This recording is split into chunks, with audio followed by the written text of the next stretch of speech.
In this video, I would like to show you how to work with cookies, and I would like to go over the files that I have here, which will be used to demonstrate several concepts. The first file is setCookie.php, and this just shows you the basics for setting a cookie. Here we have the setCookie function.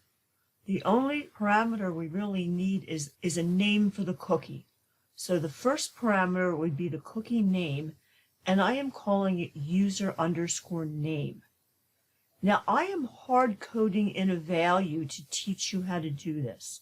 These are optional parameters, but I would like to explain to you what they are. In the third position would be a time, which is the expiration date of the cookie. If there is no expiration date set, the cookie will expire when the browser window closes. What I'm doing here is I'm using the PHP time function, which essentially gives me all the seconds for the present moment, and I'm adding some additional seconds, adding 86,400, which is the amount of seconds in a day times 30. So this cookie will expire in 30 days.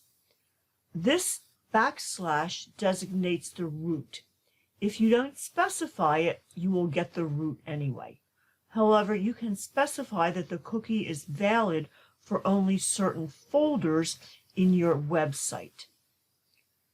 The next parameter would be the domain. If you have a large website and many subdomains, you can specify a cookie for a specific subdomain. If left empty, it defaults to the entire domain. The next parameter is a true-false parameter, and this is saying that it can be sent by HTTP as opposed to needing to be HTTPS. So essentially, I have set a cookie. The name of the cookie is user_name, and the value is Emma Poodle. We can echo back the value of that cookie using the echo statement, and I'm concatenating a string. We have the $_cookie global variable, very similar to the $_post global variable. And what that does, we will pass it the name of the cookie, and it will return the value. Similar to what we have been doing with forms, we pass the $_post, the name of the form element, and it returns the value. So the same concept applies here. I also have the print_r function, which will show you the values in an array.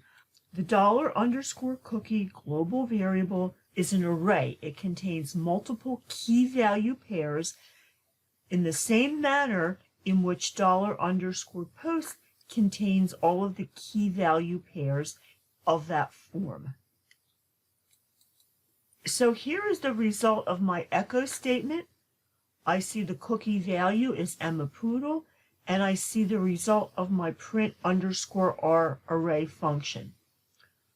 I would like to point out that the way cookies work is they're sent back and forth from the server. So it is possible that if you don't see something or you see an error message, please refresh the page because that cookie might need to come back again. Now I am looking at the file setCookie_isSet to show you how to use the isSet function to determine whether or not the cookie has a value.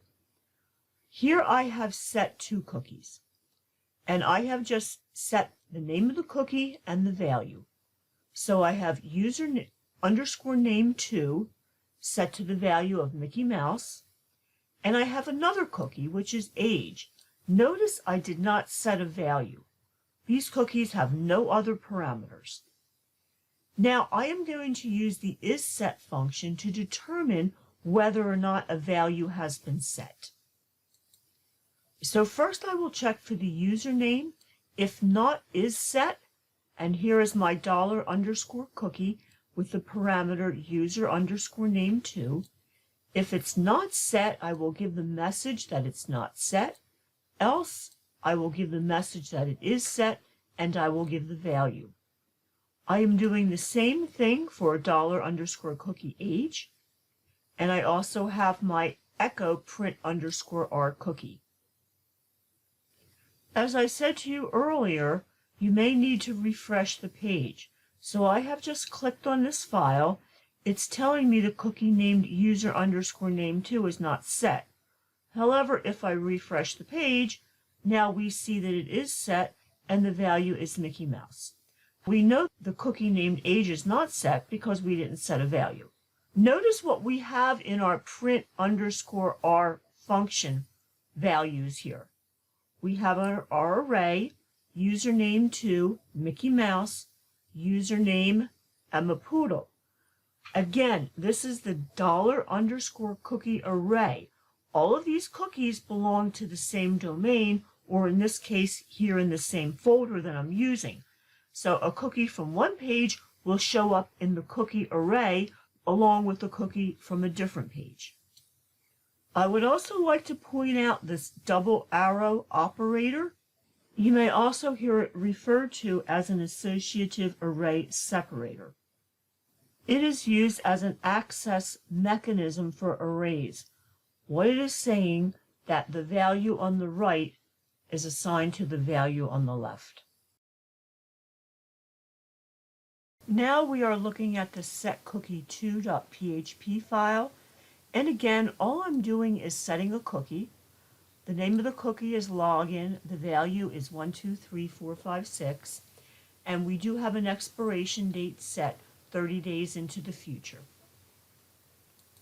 However, when I view this page in the browser, I'm getting an error message.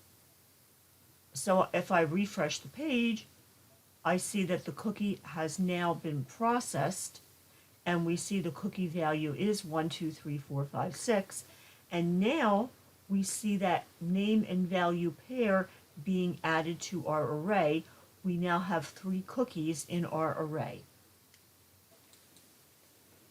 Now I am looking at the file setcookie2_expire to show you how to delete or expire a cookie. So here we have set cookie, and I don't have a value this time. I am setting the expiration date in the past.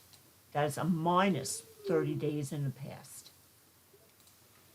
Now when I load the page, I see that the login is set. However, when I reload it, I see that the login is no longer set. And we see that it has been removed from our array. Typically, cookies are stored from forms. When the user enters some identifying information, many times it is stored on the computer in a cookie. So here I have a simple form, and I have a name and an email. It is being processed by form.php. So this is form.php. I will retrieve the value of the name element from the text box using $_post name and store it in a variable. I will do the same with the value for the email, and I will store it in a variable. Now I will use these variables to set my cookie. So here's my first set cookie function. The name of the cookie will be the _name. The value will be $_name, which is coming from my form. My second set cookie function, the name is the _email. That is the name of my cookie. The value is coming from my form, $_email. That's the variable that's holding the value. And here I will be displaying my results. So I will be concatenating a string expression with the output of the cookie name using the $_cookie global variable. I will do the same thing with the email value.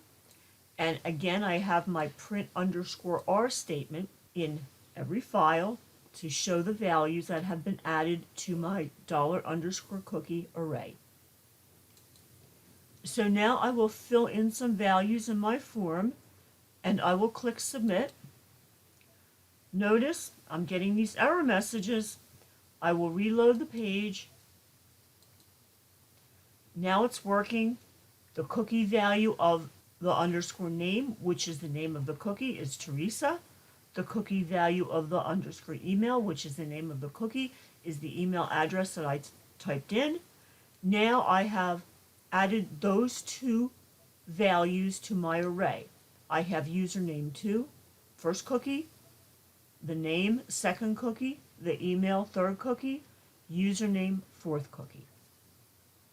So typically, cookie values would be determined from the user giving some information, and that is characteristically done using a form.